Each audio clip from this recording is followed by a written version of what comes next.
Before I even moved into my new house, my parents decided it should be used by my brother and his family. When I refused, they kept pushing, showed up uninvited, and tried to move in while I was away.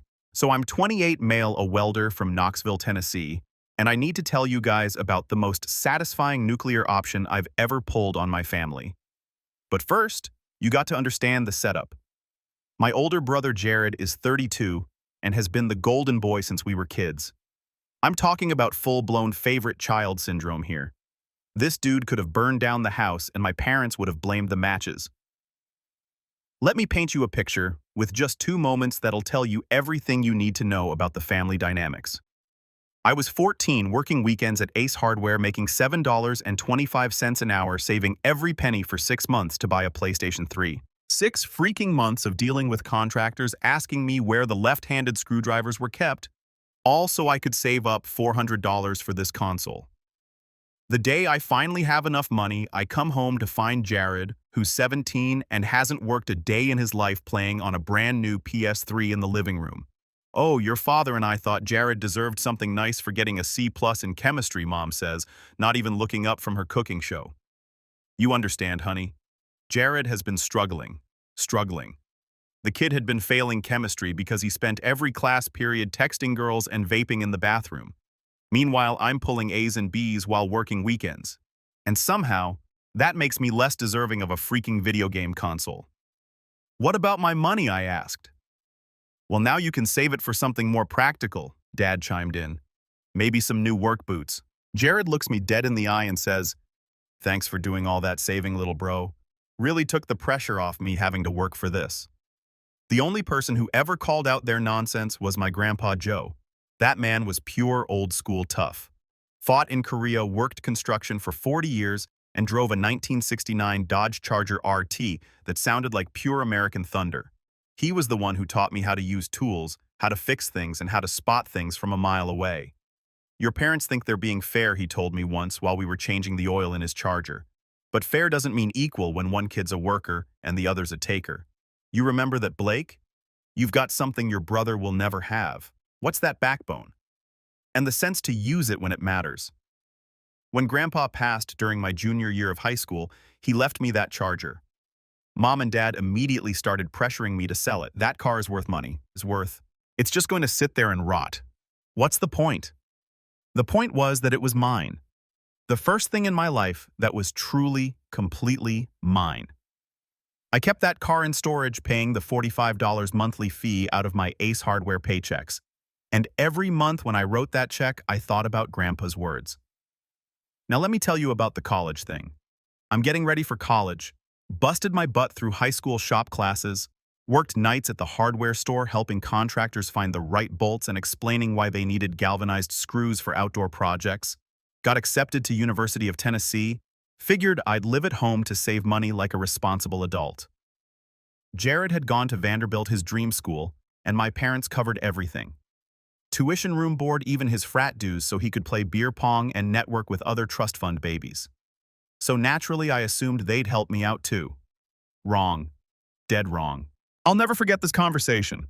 I'm sitting at the kitchen table, acceptance letter in hand, ready to talk logistics. Mom's making her famous pot roast and I bring up college expenses. "If you're staying here, you'll need to contribute," she says casually as discussing the weather. "Jared earned his full ride from us because he deserved it. You need to learn independence. Contribute." Turned out that meant $350 a month for rent and utilities plus buying my own groceries. That might not sound like much until you're an 18-year-old college freshman making minimum wage and trying to afford textbooks. I tried to argue and reminded them how they'd covered everything for Jared, how he'd never worried about money while pledging Sigma Chi and posting Instagram stories from Nashville rooftop parties. Mom just shrugged. "We gave Jared what he needed. You're different, Blake. You're independent. You'll figure it out."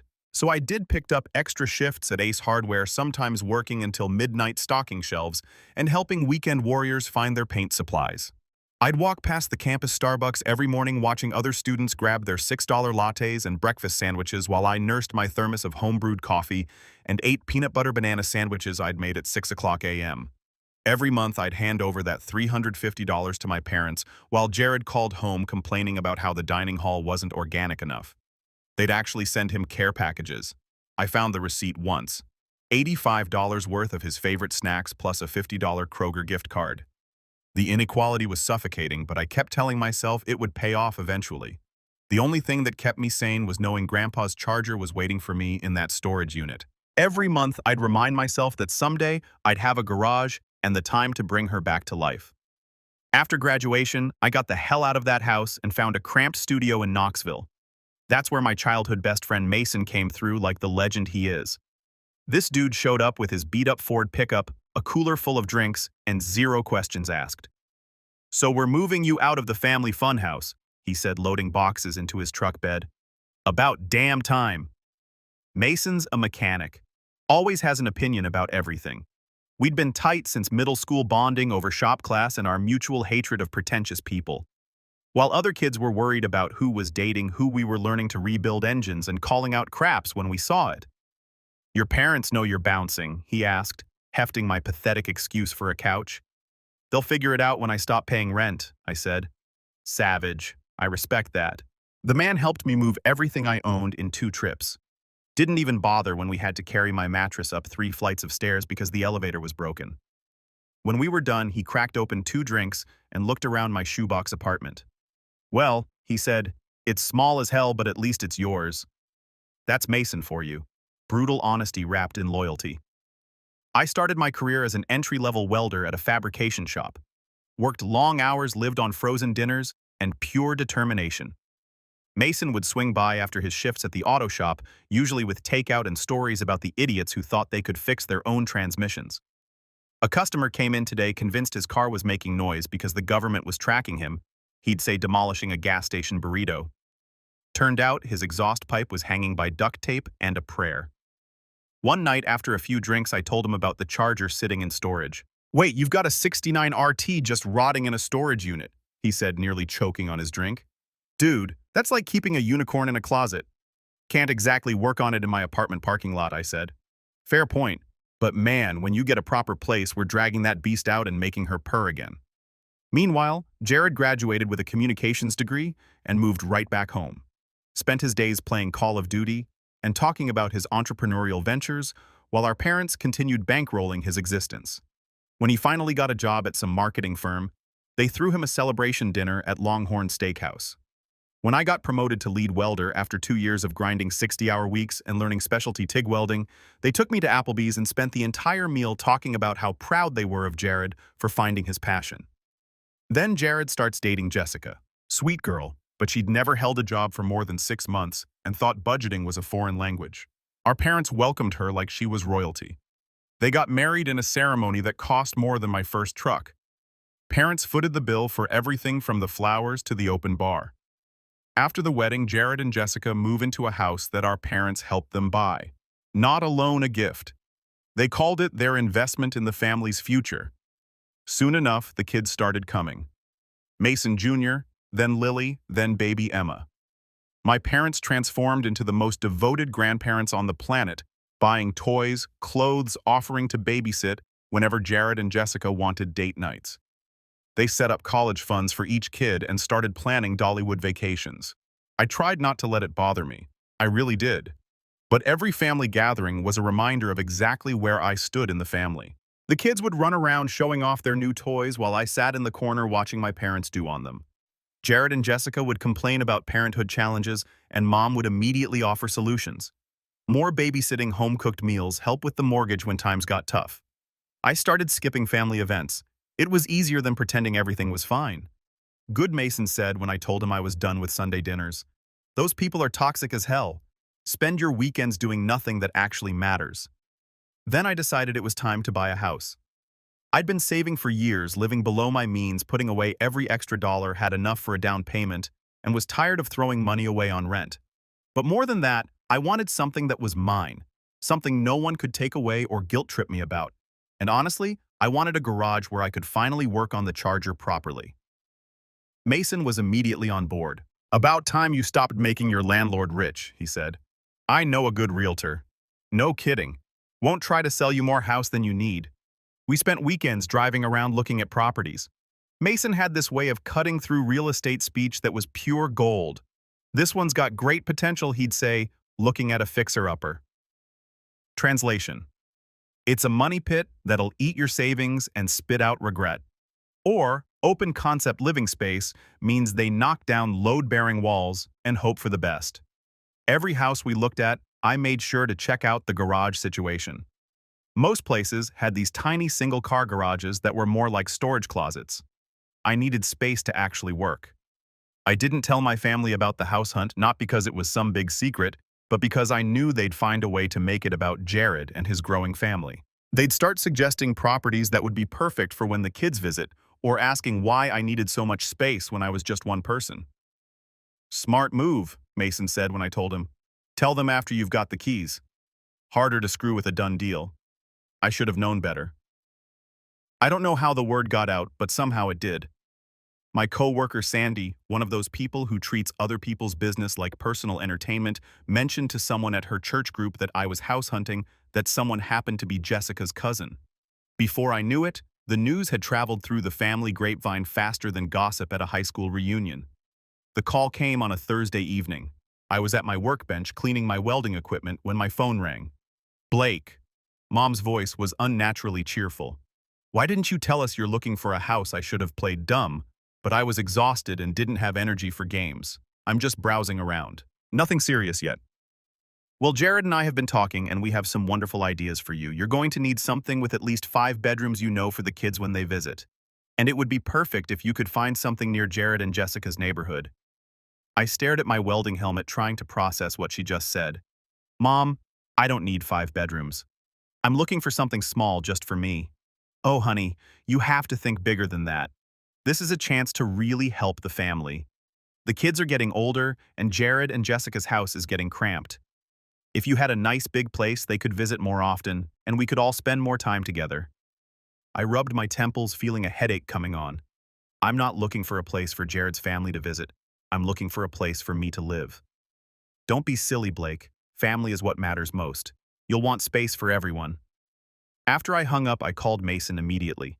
"They want you to buy them a house," he said after I explained the conversation. "Not yourself, them. They want you to be the bank and the bellhop. It's insane, right? Beyond insane.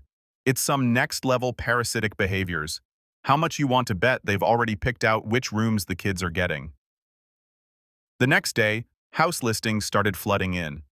Mom and Jessica had apparently appointed themselves as my personal real estate team, sending me links to massive houses with swimming pools, guest suites, and price tags that made my eyes hurt.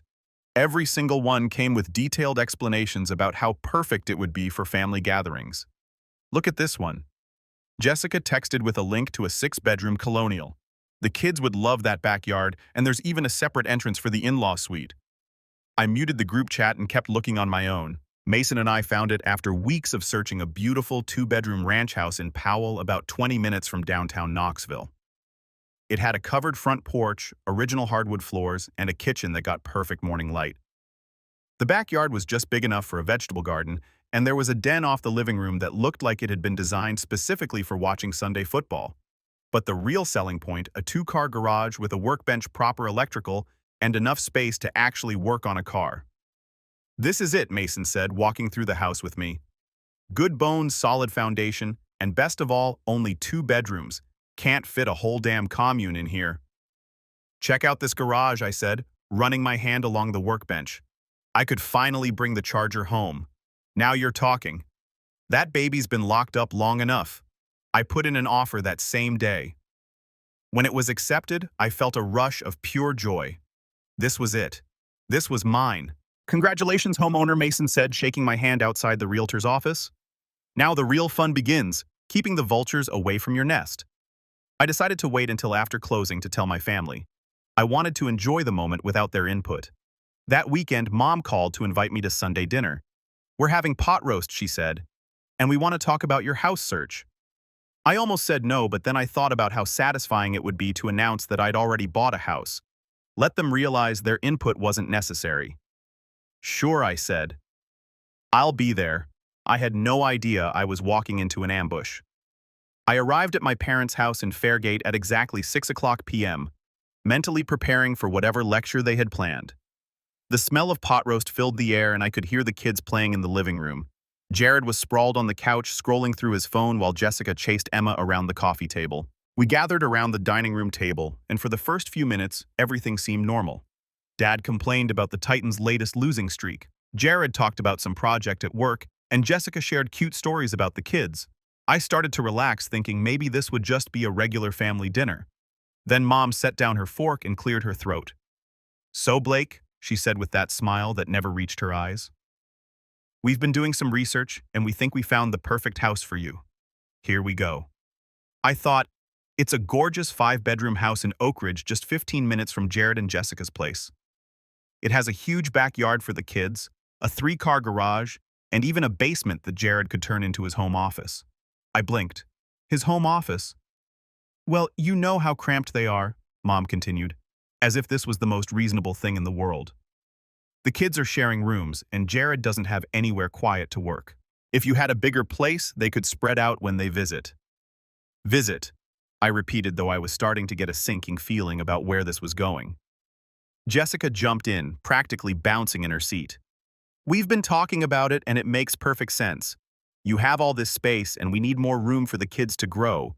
We could probably stay with you most weekends, and maybe even longer during the summer." I stared at her, then at Jared, who was nodding along like this was completely normal. "You want to move in with me?" "Not move in," Jared said quickly. "Just visit a lot. You know, like family does." "It would be so perfect," Mom continued. "The kids would have their own space, and you'd finally have a house full of life and laughter. Plus, you'd be helping your brother's family, which is what families do." I felt like I was in some alternate reality. They were talking about my house, a house I hadn't even told them I'd bought yet, like it was a solution to everyone's problems but mine. "Actually," I said, setting down my fork, "I already bought a house." The room went dead silent. Even the kids stopped making noise in the living room. What Mom's voice was sharp. "I bought a house," I repeated. "It's a 2-bedroom ranch. I closed on it last week." For a moment, nobody spoke. Then Jared let out a laugh that didn't sound amused. "A 2-bedroom? Blake, what were you thinking? Where are we supposed to stay when we visit?" "Who said you're visiting?" I said simply. "It's my house. I bought it for myself." Mom's face was turning red. "Blake, how could you make such a major decision without consulting us? We've been working so hard to find you the perfect place. This is so unreasonable." "I didn't need your help," I said, trying to keep my voice steady. "I knew what I wanted and I bought it." "But what about us?" Jessica's voice was getting high and whiny. "We really need this, Blake. Do you know how hard it is to live in that tiny house with 3 kids? Mason Jr. and Lily have to share a room, and Emma's crib is in our bedroom. It's not fair to the children." I took a deep breath. "That's not my problem, Jessica." That's when Dad decided to join the conversation. He slammed his hand on the table so hard the water glasses jumped. "You're being selfish, Blake. Family helps family. What's wrong with you?" I stood up, my heart pounding. "I'm not selfish. I'm finally standing up for myself. And if that makes me the bad guy in your eyes, so be it." The room erupted. Mom was yelling about how she raised me better than this. Jessica was crying about how unfair it was to the kids. Jared was ranting about how I'd always been difficult. Dad just sat there shaking his head like I'd personally disappointed him. I grabbed my keys and headed for the door. "You can't just walk away from your family like this," Mom shouted after me. I turned back one last time. "Watch me." Then I got in my truck and drove straight to Mason's shop. I found him under the hood of a Chevy Malibu, cursing at a stubborn alternator. "How'd the family dinner go?" he asked without looking up. "They wanted me to buy a 5-bedroom house so Jared and his family could move in." Mason straightened up, wiping his hands on a shop rag. "Come again." I told him everything. The ambush, their plans, the explosive ending. "Holy crap," he said when I was done. "They really went full parasite, didn't they? What did you tell them, that I already bought a house?" Mason's face broke into the biggest grin I'd ever seen. "You magnificent bastard. I bet they scared the crap out of themselves." "Pretty much. Good. Screw him. Want a drink?" We sat in his shop until midnight, talking about my plans for the house. Finally, I told him about bringing the charger home. "When are we dragging her out of storage?" he asked. "This weekend." "Hell yes. It's about time that beauty saw daylight again." I thought that would be the end of it. I was wrong. The texts started that same night. Jessica sent me a photo of the kids crowded together on their bunk beds with the caption, "Look how cramped they are. Do you really think this is fair?" I didn't respond. What was I supposed to say, that buying a house for myself had somehow magically caused their apartment to shrink? The next day, I woke up to 25 missed calls from Mom and a series of increasingly frantic voicemails. "Blake, we need to talk about this. You're being unreasonable. Think about the children." Jared chimed in with his own guilt trip. "I thought family mattered to you, but I guess I was wrong. Mom couldn't even sleep last night because of how upset she is. I showed Mason the messages when he came by to help me move into the new house. Jesus Christ," he said, scrolling through my phone while carrying a box marked kitchen stuff. "It's like they're running a guilt trip factory." You want me to respond to any of these? What would you say something about how their housing crisis isn't your emergency, but with more creative curse words? I muted their numbers and tried to focus on settling into my house, but it was hard to concentrate when my phone kept buzzing with notifications. They'd moved on to Facebook, posting passive-aggressive messages about family loyalty and sacrifice. Jessica shared a photo of the kids with the caption, "Some people forget where they came from. Family sacrifices everything for you, and this is how you repay them." The comments were brutal. People who didn't know the full story were calling me selfish and ungrateful. My own aunt, who I hadn't spoken to in years, called to lecture me about putting family first. "I heard about what's happening with Jared," she said. "Can't you find it in your heart to help family comes first, Blake?" This was the same aunt who'd forgotten my birthday every year growing up. But sure, now she wanted to talk about family loyalty. I blocked her number and kept going, but the harassment was taking its toll. "You know what your problem is," Mason said, installing new locks on my front door without me even asking. "You're playing defense when you should be playing offense." "What do you mean?" "I mean, you're letting them control the narrative. They're telling everyone you're the person who abandoned your family. Time to tell your side, but I wasn't ready for that yet. I kept hoping they'd just move on, and honestly, why waste my time on that? I didn't care." The weekend after I moved in, Mason showed up with his truck and trailer. "Today's the day," he said. "Operation Charger Liberation is a go." We drove to the storage facility in comfortable silence. When I rolled up the metal door and saw Grandpa's car sitting there under a dusty tarp, I felt something crack open in my chest. "Damn," Mason said softly. "She's beautiful." We pulled off the tarp and even covered in 3 years of dust. The Charger was stunning. B5 blue metallic paint that still had depth under the grime, chrome bumpers that needed polishing but weren't rusted, and those classic rally wheels that made every muscle car look badass. "She's going to need some work," I said, running my hand along the fender. "But the bones are solid. That's what weekends are for," Mason said, hooking up his trailer. "Let's get her home." Loading the car was emotional in a way I hadn't expected. This was the last piece of Grandpa I had, and finally bringing her to a place where I could work on her felt like honoring his memory. When we got her into my garage, Mason cracked open 2 drinks, and we just stood there looking at her. "Your grandpa had good taste," he said. "What's the plan? Get her running first, then we'll see what she needs." That became our Saturday routine. Mason would show up with coffee and donuts. We'd spend the morning working on the Charger and then sit on my back porch drinking and talking about everything from work to family to whatever game was on TV. The car became our therapy. Every bolt we turned, every part we cleaned or replaced, was another step away from the family drama and towards something that was purely ours. Mason had a way of making even the most frustrating mechanical problems seem manageable. The carburetors flooded again, he'd say, not looking up from the engine bay. But that's just her way of saying she missed us.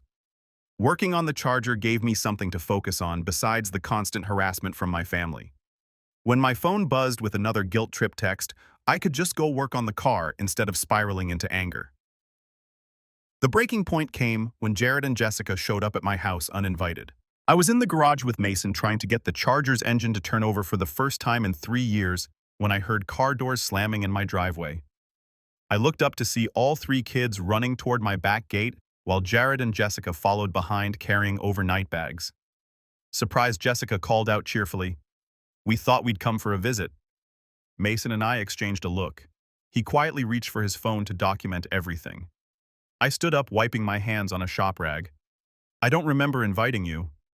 "Come on, Blake," Jared said, rolling his eyes. "We're family. We don't need formal invitations." "Actually, you do," I said, blocking their path to my back door. This is my house. Don't be like that, Jessica said. The kids have been so excited to see your new place. Look how happy they are. Mason Jr. and Lily were indeed running around my yard, but they were trampling my herb garden and pulling flowers out of the planters I just arranged. Little Emma was sitting in my tomato patch making mud pies with the dirt I'd just prepared. Get them out of here, I said, my voice dangerously calm. They're just kids, Jared said. They're not hurting anything. They're destroying my garden. Get them out now. Why are you speaking like that, bro? Jared looked up from his phone. Get out of my house. Get out of my yard. Take your kids and leave. You're being ridiculous. Jessica sobbed. We drove all the way over here. I didn't ask you to come. I didn't invite you. This is my house and I want you gone. Fine, Jared said, finally looking annoyed. But don't expect us to keep trying to include you in this family. You're making your choice. Yes, I said I am. They left, but not before the kids had tracked mud through my house and Emma had broken one of my picture frames. I spent the rest of the day cleaning up the mess. Mason helped without being asked. And when we were done, we went back to the garage. Want to take your frustrations out on this carburetor, he said, handing me a wrench. She's being stubborn as hell. That night, after Mason left, I sat in the garage looking at the charger and thinking about Grandpa. He would have told those people to go to hell years ago. Maybe it was time I started channeling more of his backbone. After I changed my number and blocked them on social media, the harassment stopped for a while. Mason and I spent weekends working on the house building, raised garden beds to replace what the kids had destroyed, fixing up the den, installing a new ceiling fan in the bedroom. But our main project was the charger. We got her running after 3 weeks of weekend work. And the first time that 440 roared to life, I swear I felt Grandpa smiling somewhere. Listen to that, Mason said, grinning as the engine settled into a smooth idle. That's the sound of freedom right there. I started to hope that maybe they'd finally gotten the message. I threw myself into work, spent weekends fixing up my house and working more on the car, and even started dating again. I felt like I could breathe. That's when Mom showed up at my door with a peach cobbler and a smile that didn't reach her eyes. Hi, honey, she said, like we just talked yesterday instead of weeks ago. I thought I'd stop by and see how you're doing. Stupid move. I let her in. She set the cobbler on my kitchen counter and looked around the house like she was taking inventory. This is lovely, Blake. You've done a wonderful job. Thanks, I said, waiting for the other shoe to drop. I wanted to apologize, she said, sitting down at my kitchen table. Things got a little heated and I realized we were wrong to pressure you. You've worked hard for this house and I should have respected your decision. For a moment, I felt myself softening. Maybe she really was trying to make amends. I've been thinking, she continued. Maybe we could have a fresh start. I'd love to come visit again sometime. Maybe bring Jared and the kids. They'd love to see your place. And there it was. I don't think that's a good idea, I said. Things are still pretty tense. Of course I understand, she said with that fake smile. But it would be nice for the family to see what you've accomplished. And the kids would love that backyard. I noticed how her eyes kept darting around the room like she was measuring the space. How she asked detailed questions whether I had a spare key hidden anywhere. After she left, I couldn't shake the feeling that something was off. The timing seemed too convenient.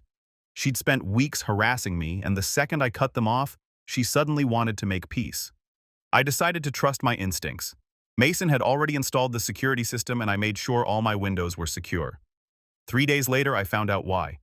I'd gone out to run errands Walmart Lowe's picking up a new starter for the charger. Normal Saturday morning stuff. I got home around noon, arms full of shopping bags, and immediately noticed Jared's SUV parked in my driveway. My heart started racing. I fumbled with my keys trying to get the door open, and that's when I heard them inside. Voices, laughter, the sound of kids running around. I pushed open the door and found Jared, Jessica, and all 3 kids making themselves at home in my living room. They'd brought luggage. They were unpacking. What the hell is going on? I demanded. Oh, hey, Blake, Jared said, like this was perfectly normal. We decided to move in while you were out. Mom gave us her key. What key? I stared at him. Are you insane? Don't be dramatic, Jessica said, pulling clothes out of a suitcase. We really need the space and your house is perfect for us. Mom said you'd understand. Mom doesn't live here, I shouted. I do. Look, Blake, Jared said in that condescending tone he'd perfected as a kid. You're single. You don't need all this space. We have 3 kids. It makes sense. I pulled out my phone and started dialing 911. Seriously, Jessica said, "You're calling the cops on your own family." "Watch me," I said. When the Knox County Sheriff's deputies arrived, Jared and Jessica tried to explain that they were family, like that gave them squatters' rights. The officers weren't impressed. They told them they were trespassing and needed to leave immediately. "This is ridiculous," Jared muttered as he packed up their stuff. "We're your family." "No," I said, watching them load their luggage back into their SUV. "Family doesn't break into each other's houses." After they left, I called Mason. What he said when I told him what happened, moved in the whole family with suitcases. "I'm coming over. Don't touch anything until I get there." He showed up 20 minutes later with a toolbox and what looked like murder in his eyes. "Where'd they go?" he asked, looking around like he expected to find them hiding somewhere. "Gone. The cops made them leave." "Good.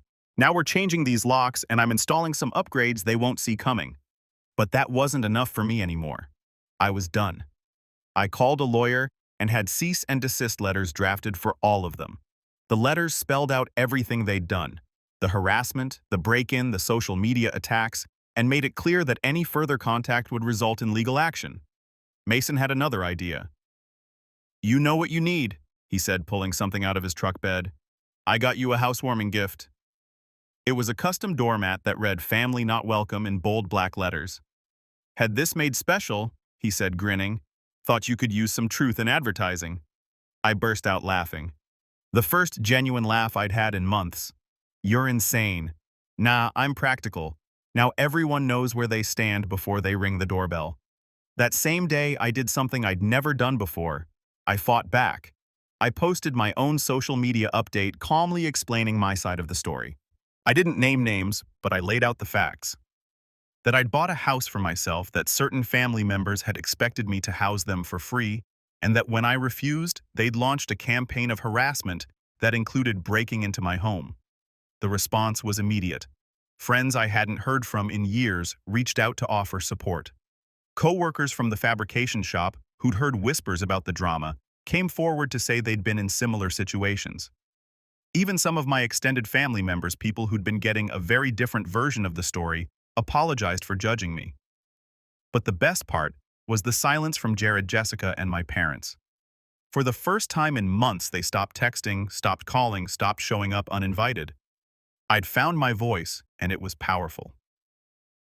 A few weeks later, I got a letter from a lawyer representing Jared and Jessica. They were threatening to sue me for alienation of affection and intentional infliction of emotional distress. That got me laughing. My lawyer laughed too when I showed him the letter. "This is ridiculous." He said, "They don't have a case. If anything, you could sue them for harassment and trespassing." I considered it. I really did. But in the end, I decided I'd rather spend my energy building my new life than tearing down their old assumptions.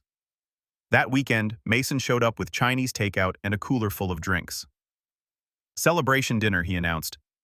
"You officially survived your family trying to destroy your life. That calls for generals and cheap drinks." We sat on my back porch eating lo mein and watching the sunset over my perfect little yard. The next morning, we were back in the garage working on the Charger. We'd gotten her running, but now we were working on the details. New brake pads, fresh fluids polishing the chrome until it gleamed like new. "Your grandpa would be proud," Mason said, buffing out a scratch on the passenger door. "Not just of the car, but of you standing up for yourself." "Yeah?" I said, adjusting the carburetor mixture. "I think he would." Today I'm sitting in my den, drinking coffee from my favorite mug, looking out at the tomato garden that I replanted and is now thriving. The morning light is streaming through my windows, and I can hear the Charger's engine warming up in the garage. Mason's getting an early start on installing the new exhaust system we ordered. My phone is quiet, my house is mine, and I'm finally truly free. Sometimes people ask me if I miss my family. Honestly, you can't miss what you never really had. So to anyone out there dealing with something similar, your life is your own. And sometimes, the best thing you can do for yourself is to cut the toxic people off once and forever.